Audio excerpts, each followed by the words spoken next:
So hello and welcome back दोस्तों, स्वागत है आप सभी का आपके अपने YouTube channel A to B to study पर। दोस्तों यूपी पॉलिटेक्निक इंटेंस एग्जाम 2000 हम आपको सॉल्व कराने वाले हैं ग्रुप E1 के मैंने बायोलॉजी वर्ग के छात्र छात्राओं के लिए बायोलॉजी के कुछ मोस्ट इंपॉर्टेंट क्वेश्चन जो कि आपके एग्जाम की दृष्टि से बहुत ही मोस्ट इंपॉर्टेंट होने वाले हैं।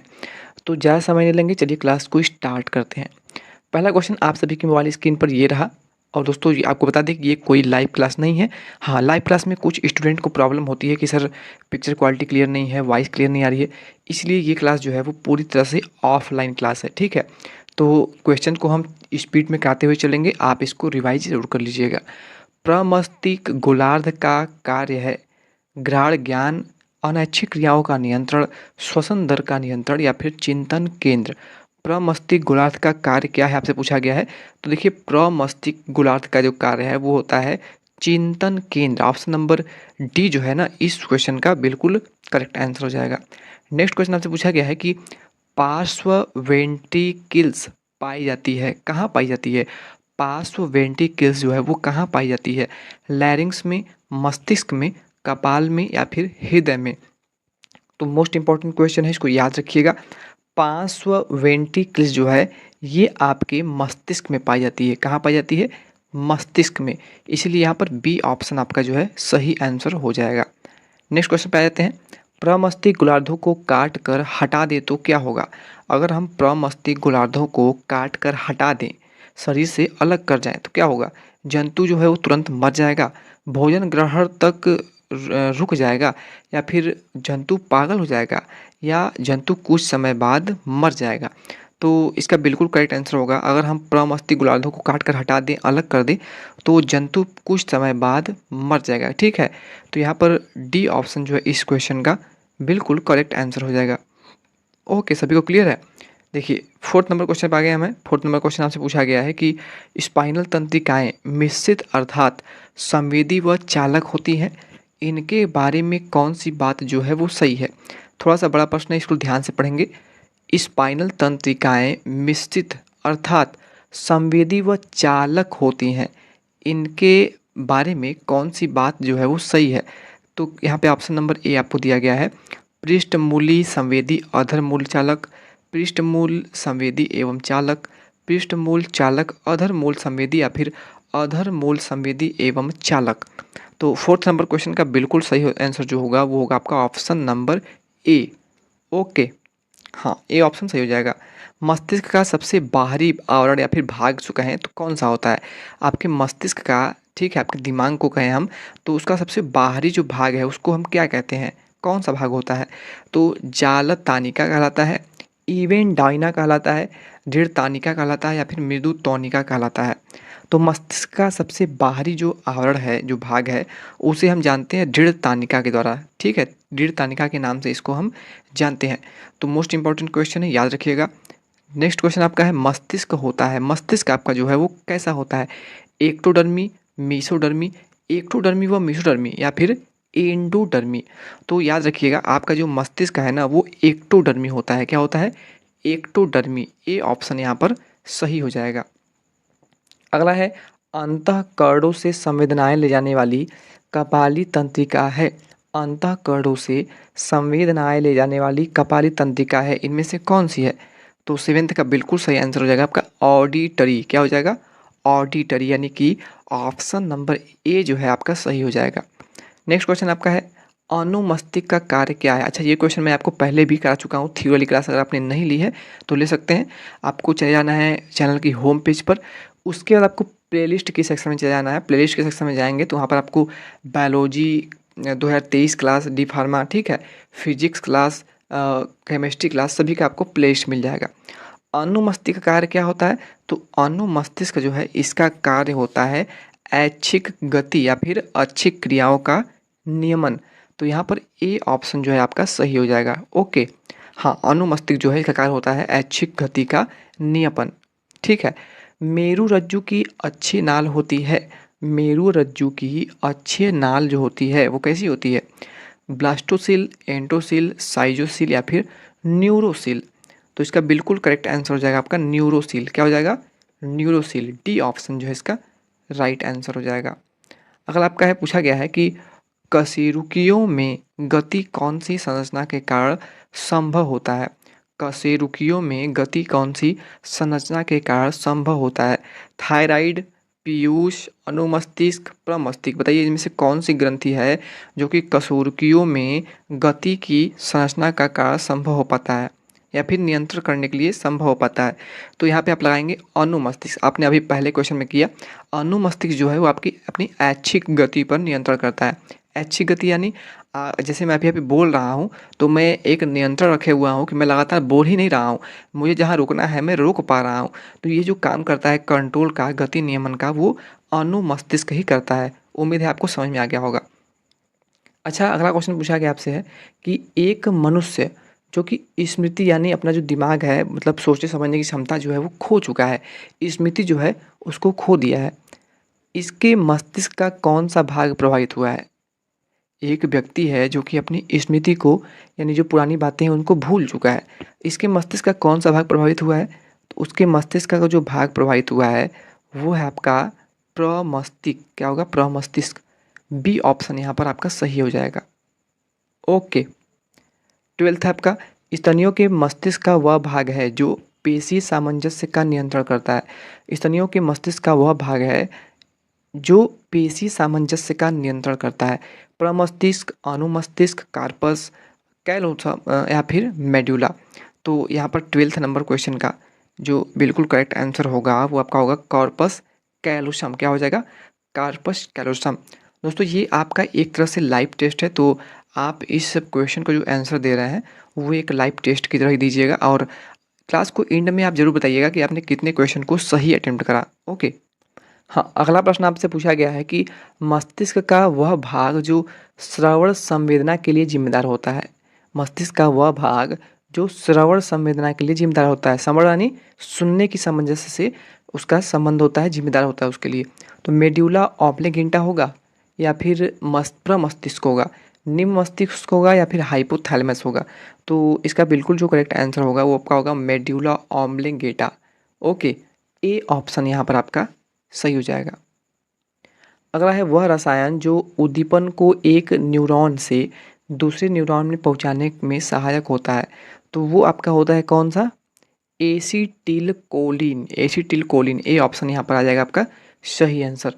अगला है कशेरुकी में मेरुरज्जु का श्वेत द्रव्य मुख्यतः बना होता है। कशेरुकी में मेरुरज्जु का श्वेत द्रव्य जो है वो मुख्यतः किसका बना होता है, यही आपको इसमें बताना है। तो वो बना होता है आपका नॉन मेड्यूलेटेड तंत्रिका तंतुओं का। नॉन मेड्यूलेटेड तंत्रिका तंतुओं का, बी ऑप्शन यहाँ पर आपका सही हो जाएगा। अगला क्वेश्चन आपसे पूछा गया है 16th नंबर क्वेश्चन, और ये क्वेश्चन मैं आपको पहले कई बार करा चुका हूँ। पूछा गया है कि शरीर में ताप जो नियंत्रण है, आपके शरीर का जो टेम्परेचर है वो नियंत्रित करने का काम कौन करता है? सेरिब्रम करता है, सेरिबेलम करता है, पीयूष ग्रंथि कहता है या फिर उसे हम हाइपोथैलेमस कहते हैं। तो दोस्तों अभी पिछली क्लास में ही हमने बताया था आपको कि शरीर का जो टेम्परेचर है वो नियंत्रित करने का काम करता है हाइपोथैलेमस। कौन करता है? Hypothalamus, D option. और इस क्वेश्चन को आप कभी मत भूलिएगा क्योंकि ये कंपटीशन में पूछा जाता है। परानुकंपी तंत्रिका की एक क्रिया है। परानुकंपी तंत्रिका की एक क्रिया है नेत्र के तारे का फैलना, नेत्र के तारे का फैलना, यकृत से शर्करा का स्राव, हृदय स्पंदन दर बढ़ाना या फिर लार श्रावण होना। तो इसका बिल्कुल करेक्ट आंसर होगा 17 का। क्या होगा? लार श्रावण होना परानुकंपी तंत्रिका की क्रिया है जिस क्रिया के अंतर्गत लार का श्रावण होता है। ओके, डी ऑप्शन यहाँ पे आपका सही हो जाएगा। अच्छा, ये क्वेश्चन बहुत ही इंपॉर्टेंट है, इसको आप चाहिए तो स्क्रीनशॉट ले लीजिए। न्यूरॉन किससे बनते हैं? जो न्यूरॉन है वो किससे बने होते हैं? आपको अभी ये क्वेश्चन कराया गया था। तो न्यूरॉन जो है वो किसके बने होते हैं? एक्टोडर्म के बने होते हैं, मीसोडर्म के बने होते हैं, एंडोडर्म के बने होते हैं या फिर इन सभी से मिलकर के बने होते हैं। तो दोस्तों ध्यान दीजिएगा, न्यूरॉन्स जो आपके हैं ना वो एक्टोडर्म के बने होते हैं। किसके बने होते हैं? एक्टोडर्म के बने होते हैं। 18th का ए ऑप्शन जो है आपका सही आंसर इसका हो जाएगा। 19 नंबर क्वेश्चन जो है वो थोड़ा सा बड़ा है, ध्यान से पढ़िएगा। एक प्रेरणा संवाहन जब दो न्यूरॉनों के बीच सिनैप्सिस से होकर गुजरती है तो यह सिनैप्सिस दूसरी प्रेरणा संवादना के लिए तैयार हो जाता है क्योंकि यह क्रियाशील होता है। सिक्रिटिनल, एसिटाइलोकोलन, एसिटाइल कोलिनेस्ट्रेज या फिर कोलिसिस्टोकाइनिन। तो 19 नंबर क्वेश्चन थोड़ा सा बड़ा प्रश्न है, इसको ध्यान से पढ़ेंगे और इसका बिल्कुल सही आंसर जो होगा वो आपका होगा ऑप्शन नंबर बी यानी acetyl choline. Okay, B option यहाँ पे आपका बिल्कुल करेक्ट हो जाएगा। पुनरुद्ध भवन की क्षमता सबसे कम किसमें पाई जाती है? ये क्वेश्चन मैं आपको पिछली क्लास में करा चुका हूँ, तो एक तरह से आपका रिवीजन भी हो रहा है यहाँ पर। पुनरुद्धारण की जो क्षमता है वो सबसे कम किसमें होती है पूछी गई है। ठीक है, ज़्यादा तो नहीं बताया गया है इसमें, लेकिन कम किसमें सबसे होती है वो पूछा गया है। तो क्या ये जीवित कोशिका में सबसे कम होती है पुनरुद्धारण भवन की क्षमता, या फिर पेशी कोशिका में, मस्तिष्क कोशिका में, या फिर त्वचीय कोशिका में? बताइए। हाँ, बिल्कुल मस्तिष्क कोशिका में। देखिए पुनरुद्ध भवन यानी कि समझ रहे हैं, पुनरुद्ध भवन की क्षमता यानी कि अगर कोई चीज़ सेल आपका डैमेज हो रहा है तो उसको कितना जल्दी वो ठीक हो जाएगा, यानी उसमें तेज़ गति से उसका निर्माण होना पुनरुद्धारण भवन कहलाएगा आपका। ठीक है, तो अगर मस्तिष्क में कोई भी आपका समस्या हो रहा है, कोई अगर सेल्स जो है वो क्षति उसमें आ रही है, तो उसमें पुनरुद्धारण भवन की क्षमता सबसे तेज़ होती है, यानी वो सबसे जल्दी ठीक होगा। ठीक है, तो उम्मीद है आपको यहाँ समझ में आ गया होगा। हृदय की अनुकंपी तंत्रिका को उत्तेजित करने पर हृदय की धड़कन जो है वो बढ़ जाती है, क्यों? हृदय की अनुकंपी तंत्रिका को उत्तेजित करने पर हृदय की जो धड़कन है वो तेज हो जाती है, बढ़ जाती है, क्यों? क्योंकि नार एड्रेनालिन का स्राव होता है, या फिर एसिटाइल कोलिन का स्राव होता है, दोनों का ही स्राव होता है, या फिर इनमें से किसी का स्राव नहीं होता है? तो इसका जो करेक्ट आंसर होगा वो होगा आपका नॉर एड्रेनालिन का स्राव होने के कारण ही जब हृदय की अनुकंपी तंत्रिका को उत्तेजित करते हैं तो हृदय की जो धड़कन, जो गति होती है वो बढ़ जाती है। ओके, यदि हृदय में एसिटाइल कोलिन प्रवेश कराएं तो हृदय की जो स्पंदन पर क्या प्रभाव पड़ेगा? बढ़ जाएगा या फिर घट जाएगा? तो आपने अभी करा कि वो घट जाएगा। यदि हृदय में एसिटाइल कोलिन प्रवेश कराएं तो उसकी जो गति होगी, उसकी जो स्पंदन करने की दर होगी वो घट जाएगी, कम हो जाएगी। ठीक है, हाँ। 23 नंबर क्वेश्चन आपका है, यदि हृदय को होने वाली परानुकंपी तंत्रिका काट दी जाए तो हृदय स्पंदन की दर पर क्या प्रभाव पड़ेगा? दोस्तों आप देख सकते हैं यहाँ पे हमने लाइव क्लास में जो है हम ज़्यादा क्वेश्चन अटेम्प्ट नहीं कर पाते हैं, काफ़ी उसमें समय भी चला जाता है, लेकिन यहाँ पर हम कम समय में ज़्यादा क्वेश्चन को अटेम्प्ट कर पा रहे हैं। ठीक है, तो हो सकता है कि आपको ज़्यादातर क्लासेस जो हैं अब रिकॉर्डेड ही मिले, क्योंकि लाइव क्लासेस में बहुत सारे बफरिंग की प्रॉब्लम होती है और कुछ स्टूडेंट को प्रॉब्लम होती है कि दिखाई नहीं रहा है, पिक्चर क्वालिटी अच्छी नहीं आ रही है। ठीक है, तो आप सही बताइएगा कि क्या आपको लाइव क्लासेस ही चाहिए या फिर इसी प्रकार आपको क्लासेस दी जाए? इसमें आपको क्वालिटी तो बिल्कुल अच्छे से दिखेगा लाइव क्लासेस में। हाँ, थोड़ी सी प्रॉब्लम ये होती है कि आप डाउट इसमें नहीं पूछ पाते हैं। ठीक है, तो 23 नंबर क्वेश्चन जो आपका है, ठीक है, हाँ, हृदय स्पंदन बिना तंत्रिका के नियंत्रण होना। ठीक है, सी ऑप्शन यहाँ पे इस क्वेश्चन का बिल्कुल करेक्ट आंसर हो जाएगा। यदि हृदय की अनुकंपी तंत्रिका को काट दिया जाए तो हृदय की धड़कन पर क्या प्रभाव पड़ेगा? हृदय की धड़कन जो है वो बढ़ जाएगी, घट जाएगी, वैसे ही रहेगी, या फिर समाप्त हो जाएगी, यानी धड़कना ही बंद हो जाएगा हृदय आपका? बताइए। यदि हृदय की अनुकंपी तंत्रिका को काट दिया जाए तो हृदय की जो धड़कन होगी वो वैसी ही रहेगी, उस पर कोई भी प्रभाव जो है वो नहीं पड़ेगा। ठीक है, यदि हृदय की अनुकंपी तंत्रिका को काट दिया जाए तो उसकी हृदय की धड़कन की गति पर कोई भी प्रभाव नहीं पड़ेगा, वैसी ही रहेगी। ठीक है, वैसे ही बनी रहेगी। अगला है, तंत्रिका से होकर उद्दीपन के प्रसारण के लिए तंत्रिका की पारगम्यता किसके लिए बढ़ जाती है? तंत्रिका से होकर उद्दीपन के प्रसारण के लिए तंत्रिका की पारगम्यता किसके लिए बढ़ जाती है? तो 25 नंबर क्वेश्चन आपसे पूछा गया है और इसमें आपको 4 ऑप्शन दिया गया है, sodium ion, chlorine ion, chloride ion, potassium ion, या फिर कैल्शियम आयन। तो 25 का बिल्कुल करेक्ट आंसर आपका हो जाएगा option number A, sodium ion. क्या हो जाएगा? सोडियम आयन इसका बिल्कुल करेक्ट आंसर हो जाएगा। 26 नंबर क्वेश्चन आपसे पूछा गया है कि शरीर संतुलन से संबंधित संवेदांग जो है वो कहाँ होते हैं? यानी वो संवेदांग जो कि आपको शरीर को संतुलन की अवस्था में बनाए रखते हैं। तो ये क्वेश्चन भी आपको पिछले क्लास में पढ़ा दिया गया है। अंतःकरण, ठीक है, वो संवेदांग जो है वो आपके अंतःकरण में पाए जाते हैं। 26 का बिल्कुल करेक्ट आंसर जो होगा आपका वो होगा option number D. Vitreous tumour की गुहा होती है लेंस के आगे, लेंस के पीछे, क्लोराइड और रेटिना के बीच, या फिर स्क्लेरोटिक और क्लोराइड के बीच। आपके नेत्र में विट्रियस ह्यूमर की जो गुहा होती है वो कहाँ पर होती है स्थित? यही आपसे पूछा गया है। तो वो दोस्तों ये स्थित होती है लेंस के पीछे। आपका जो लेंस है, ठीक है, उस लेंस के पीछे स्थित होती है। और एक चीज़ का ध्यान रखेंगे, ये क्वेश्चन बहुत ही इंपॉर्टेंट है। और आपके जो आई है ना, नेत्र, आँख। इस टॉपिक से एग्ज़ाम में हर साल देखेंगे तो 1 से 2 क्वेश्चन जो है वो एग्ज़ामिनर ज़रूर पूछता है, ठीक है। राड एवं कोण नेत्रों के किस भाग में होते हैं? राड एवं कोण नेत्रों के किस भाग में होते हैं? रेटिना में होते हैं, कॉर्निया, आइरिस या फिर लेंस, ठीक है। तो 28 का जो करेक्ट आंसर होगा वो होगा आपका रेटिना। राड एवं कोण जो है वो नेत्र के रेटिना के भाग में होते हैं। ओके, ए ऑप्शन सही हो जाएगा। हमारी जीभ पर स्थित स्वादेंद्रियाँ जिससे हमें स्वाद आता है किसी चीज़ का, किस श्रेणी की संवेदांग होती हैं? तो वो आपकी किस श्रेणी की संवेदांग होती है, यही आपसे पूछा गया है। तो वो बाह्य ज्ञानेंद्रियाँ होती हैं। क्यों? क्योंकि आपका जो स्वाद ग्रंथियाँ होती हैं आपकी जीभ पर वो बाहर ही तो होती हैं, तो इसे आप कहते हैं बाह्य ज्ञानेंद्रियाँ। और ज्ञानेंद्रियाँ क्या हैं? ज्ञानेंद्रियाँ वही होती हैं जो कि आपको किसी बाहर का जो आवरण है उसका क्या करती हैं, आपको प्रभाव दर्शाती हैं। यानी आप आँख से देख रहे हैं किसी चीज़ को, ठीक है, तो वो आपका ज्ञानेंद्रिय आपको बता रही है। और ज्ञानेंद्रियाँ कितनी होती हैं? तो आँख, कान, नाक, मुँह, ठीक है, ये सब आपकी ज्ञानेंद्रियाँ हैं। ये सब आपको पता है ना, आँख, कान, नाक, मुँह और त्वचा। त्वचा यानी आपको अगर कोई छू रहा है, स्पर्श कर रहा है तो आपको पता चल जाएगा कि हाँ, कोई हमें स्पर्श कर रहा है। तो ये आपका त्वचा भी एक प्रकार से आपकी ज्ञानेंद्रिय है। आँख मैंने आपको बता दिया। नाक, नाक यानी आप किसी चीज़ को सूंघ कर बता सकते हैं कि वो क्या महक रहा है, क्या चीज़ है, ठीक है। तो ये भी आपकी ज्ञानेंद्रिय होगी। आँख, नाक, मुँह, मुँह भी आपका ज्ञानेंद्रिय है, ठीक है। तो ये सब आपकी ज्ञानेंद्रियाँ हैं, उम्मीद आपको समझ में आ गया होगा। जीभ जो है वो आपका बाह्य ज्ञानेंद्रिय के अंतर्गत आता है, ठीक है, जो इसके स्वादेंद्र ग्रंथियाँ होती हैं जिससे आपको स्वाद आता है, ठीक है। हाँ, 30 नंबर क्वेश्चन आपसे पूछा गया है कि उदर सूल हमें किस श्रेणी के संवेदांगों के कारण महसूस होता है? उदर सूल हमें किस श्रेणी के संवेदांग के कारण महसूस होता है? तो इसका जो करेक्ट आंसर होगा वो मैं आपको बता दूँ, साम्य ज्ञानेंद्रियाँ। क्या होगा? स्वाम्य ज्ञानेंद्रियाँ। सी ऑप्शन इसका जो है करेक्ट आंसर हो जाएगा। अच्छा, आपने अभी बहुत बार पढ़ा है कि जो रतौंधी है वो विटामिन ए की कमी से होती है, लेकिन यहाँ पर आपको ऑप्शन ही नहीं दिखेगा। रतौंधी का कारण क्या होता है? शलाकाओं में राइडोप्सिन की कमी, मायोपिया, हाइपरमेट्रोमिया या फिर शंकुओं में खराबी। अच्छा, यहाँ पे देख रहे हैं थोड़ा-सा क्वेश्चन का लेवल जो है वो बढ़ा दिया गया है। तो आपसे एग्ज़ाम में ये क्वेश्चन नहीं पूछेगा कि विटामिन ए की कमी से कौन-सा रोग होता है या फिर रतौंधी किस विटामिन की कमी से होता है। थोड़ा-सा क्वेश्चन का लेवल जो है वो बढ़ा दिया जाएगा इसी प्रकार। तो याद रखना है, रतौंधी जो होता है वो शलाकाओं में रोडिप्सिन की कमी के कारण होता है। किस कारण होता है?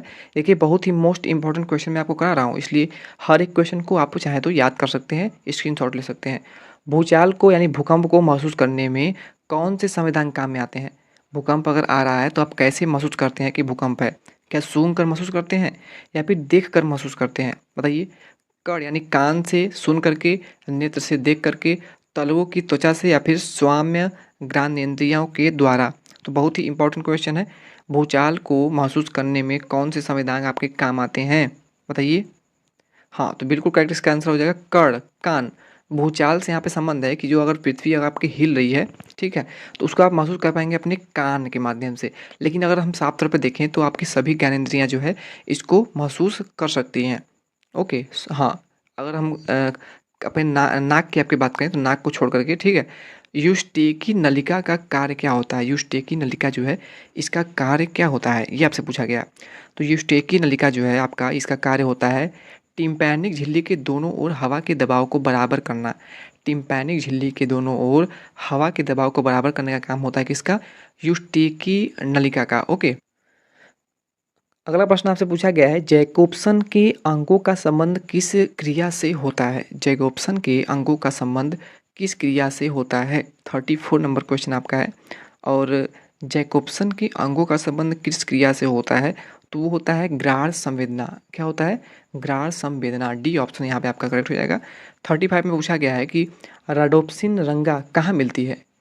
राडोप्सिन रंगा जो है वो कहाँ मिलती है? त्वचा की डर्मिस पर, रेटिना की कोशिकाएं पर, पित्त पर या फिर लाल रुधिराणुओं में, आरबीसी में। तो 35 का जो करेक्ट आंसर होगा वो आपका होगा रेटिना की कोशिकाओं में। जो रोडोप्सिन रंगा है वो आपकी रेटिना की कोशिकाओं में पाई जाती है और इसी कारण ही आपको आँख से कुछ चीज़ देखते हैं तो वो आपको उसके कलरफुल पार्ट में ही दिखाई देता है। नहीं तो आपको क्या होता है कि वो केवल ब्लैक एंड वाइट में ही दिखाई देता। लेकिन ये रेडोप्सिन रंगा के कारण ही वो जो है आपको कलरफुल दिखाई पड़ता है, ठीक है, महसूस होता है। रात को जब प्रकाश की मात्रा कम होती है तो यह किसके द्वारा ग्रहण की जाती है? जब रात में आपकी प्रकाश की मात्रा कम होती है तो आँख में आपका यह किसके द्वारा ग्रहण की जाती है? शंकु कोशिका, शलाका या फिर दोनों या फिर लेंस? बताइए इसका आंसर क्या होगा? बिल्कुल शलाका, ए ऑप्शन जो है 36 का बिल्कुल आपका करेक्ट आंसर हो जाएगा। नेत्र में अंध बिंदु कहाँ स्थित होता है? ये क्वेश्चन मोस्ट इंपॉर्टेंट है, मैंने आपको ये करा भी रखा है पहले भी। नेत्र में जो अंध बिंदु है वो कहाँ स्थित होती है? तो जहाँ रेटिना के ऑप्टिक तंत्रिका निकलती है वहीं पर आपके नेत्र में अंध बिंदु स्थित होते हैं। जैसे मैं आपको फिगर पे तौर पर समझाऊँ तो ये मान लीजिए आपका नेत्र है, ठीक है, ये आपका नेत्र है, आपका यहाँ पे रेटिना है, ठीक है। जब ये प्रकाश की किरण यहाँ पे आपके पड़ रही है ना, तो एक यहाँ पे स्थित होता है कि क्या होता है, यहाँ पे एक बिंदु होता है जिसको हम बोलते हैं क्या? अंध बिंदु। क्या बोलते हैं? अंध बिंदु। जब प्रकाश की किरण जो है आपके सीधे इस अंध बिंदु पर पड़ती है तब आपको कुछ भी दिखाई स्पष्ट नहीं देता है, ठीक है। तो अगर आपसे ये क्वेश्चन पूछा जाए कि अंध बिंदु पर अगर कोई प्रकाश किरण आ रही है तो आपको उसका प्रकाश प्रतिबिंब कैसा बनता हुआ प्रतीत पाएगा? तो आपको उसका प्रतिबिंब नहीं दिखाई देगा, आँख के द्वारा उसका प्रतिबिंब जो आपको है नहीं दिखाई पड़ता है, ठीक है। तो वो अंध बिंदु जो है वो रेटिना से ऑप्टिक तंत्रिका निकलती है, जहाँ पर रेटिना से ऑप्टिक तंत्रिका निकलती हैं वहाँ पर स्थित होता है आपका अंध बिंदु। ओके। और यहाँ पे आपका आँख है ना, तो आँख का जो नीचे का भाग होता है यहाँ पर कुछ रेशेज संरचना होती है, इसको याद रखिएगा, इसको हम अंध नाड़ियाँ कहते हैं। और इस अंध नाड़ियों के ऊपर, ठीक ऊपर आपका जो है अंध बिंदु स्थित होता है। तो ये अंध नाड़ियाँ भी आपसे पूछा जा सकता है एग्जाम में। अगला है स्तनधारी के नेत्र में एकोडोमोशन की सामर्थ्य लेंस के वक्र को बदल कर की जाती है, यह किसके द्वारा होता है?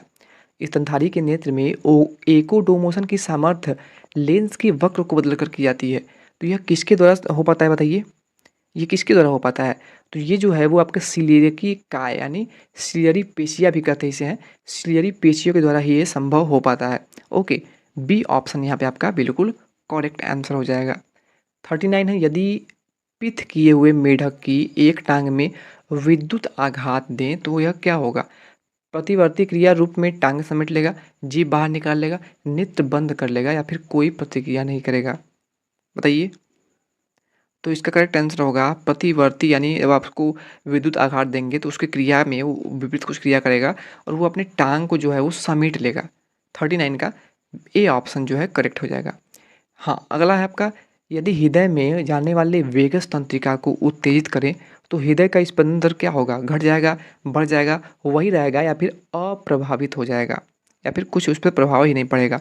तो यदि अगर हम अपने हृदय में जाने वाली वेगस तंत्रिका को उत्तेजित करें तो आपके जो हृदय की स्पंदन दर होगी ना वो घट जाएगी, कम हो जाएगी उसकी दर, ठीक है। तो यहाँ पर ए ऑप्शन जो है आपका करेक्ट आंसर हो जाएगा। यदि हृदय की अनुकंपित तंत्रिका को काट दें तो हृदय स्पंदन दर पर क्या प्रभाव पड़ेगा? ये क्वेश्चन आपको हमने करा रखा है। आपका जो हृदय का स्पंदन दर है क्या होगा उस पर? वो बढ़ जाएगा। यदि हृदय की अनुकंपित तंत्रिका को काट दें तो हृदय स्पंदन दर जो है वो बढ़ जाएगा। अगला है, यदि हृदय की परानुकंपी तंत्रिका काट दे तो क्या होगा? यदि हृदय की परानुकंपी, वहाँ पे तो अनुकंपी था लेकिन यहाँ पर परानुकंपी तंत्रिका को अगर काट दें हृदय की तो क्या प्रभाव पड़ेगा? तो यदि हम हृदय की परानुकंपी तंत्रिका को काट देना तो क्या होगा कि बिना तंत्रिकीय नियंत्रण के हृदय जो है वो आपका स्पंदित होगा। सी ऑप्शन यहाँ पर करेक्ट आंसर हो जाएगा। अगला है, मस्तिष्क का सेरेबेलम संबंध होता है। मस्तिष्क का सेरेबेलम एक भाग होता है जैसे कि हाइपोथैलेमस, सेरेबेलम, ठीक है, सेरिब्रम, ये सब आपके मस्तिष्क के ही भाग हैं, इनका अलग अलग कार्य होता है। क्या ये पेशी गतियों और संतुलन के समन्वय को देखता है, सक्रिय संचालन में शरीर संतुलन का नियमन करता है, स्थैतिक संतुलन करता है या फिर पेशी संकुचन का आरंभ करता है? तो मस्तिष्क का सेरेबेलम जो है वो क्या करता है? तो इसका मुख्य कार्य होता है पेशी गतियों और संतुलन के समन्वय को बनाए रखना। मस्तिष्क का जो सेरेबेलम है वो पेशी गतियों और संतुलन के समन्वय को बनाए रखता है, ठीक है, याद रखिएगा, इंपॉर्टेंट क्वेश्चन है ये। अगला है, एक तंत्रिका तंतु में अंतरालों पर बने कुंचन को हम क्या कहते हैं? एक तंत्रिका तंतु में, तंत्रिका कोशिका में अंतरालों पर बने कुंचन को हम किस नाम जानते हैं, उसे हम क्या कहते हैं? तो उसे हम कहते हैं रेनवियर के पर्व। क्या कहते हैं? रेनवियर के पर्व। सी ऑप्शन यहाँ पे करेक्ट हो जाएगा। और दोस्तों ये जो अगला प्रश्न है ये आज की क्लास का आखिरी क्वेश्चन होगा क्योंकि हमने 45 क्वेश्चन को कर दिया है मात्र 25 मिनट में ही, तो ये आपको लाइव क्लासेस में संभव नहीं हो पाता है। तो इसलिए आपको ज़्यादातर जो क्लासेज हैं वो आपको अब ऑफलाइन ही देखने को मिलेंगी क्योंकि ऑफलाइन क्लासेज जो होती हैं उसमें आपको कोई प्रॉब्लम भी नहीं होती है, ठीक है। और पिक्चर क्वालिटी वगैरह सब कुछ बेहतर रहता है। इनमें से कौन सरल प्रतिवर्त होता है? इनमें से कौन सरल प्रतिवर्त होता है? ए ऑप्शन आपका है अंधेरे में बिना लड़खड़ाए सीढ़ी चढ़ना, कोई वस्तु सामने आने पर आंखें बंद कर लेना, प्रिय भोजन सामने आने पर मुंह में पानी आ जाना, या फिर बिना देखे जूते में फीता बांधना। इनमें से कौन सरल प्रतिवर्त होता है? बताइए। बिल्कुल, प्रिय भोजन सामने आते ही आपके मुंह में पानी आ जाता है। ठीक है, तो ये सरल प्रतिवर्त है। सी ऑप्शन यहाँ पर बिल्कुल करेक्ट आंसर हो जाएगा। ठीक है, सी ऑप्शन यहाँ पे आपका बिल्कुल करेक्ट आंसर हो जाएगा। तो दोस्तों फाइनली ये था हमारी आज की इस क्लास का आखिरी प्रश्न। उम्मीद है आपको आज की क्लास अच्छी लगी होगी, क्वेश्चन समझ में आए होंगे। अगर क्लास अच्छी लगी हो तो वीडियो को लाइक करना बिल्कुल भी ना भूलें, और अगर चैनल पर पहली बार वीडियो देख रहे हैं तो चैनल को सब्सक्राइब करके बेल आइकन को भी प्रेस कर लें, जिससे आपको आने वाली हर एक वीडियोज़ का नोटिफिकेशन भी मिल जाया करेगा। Thank you.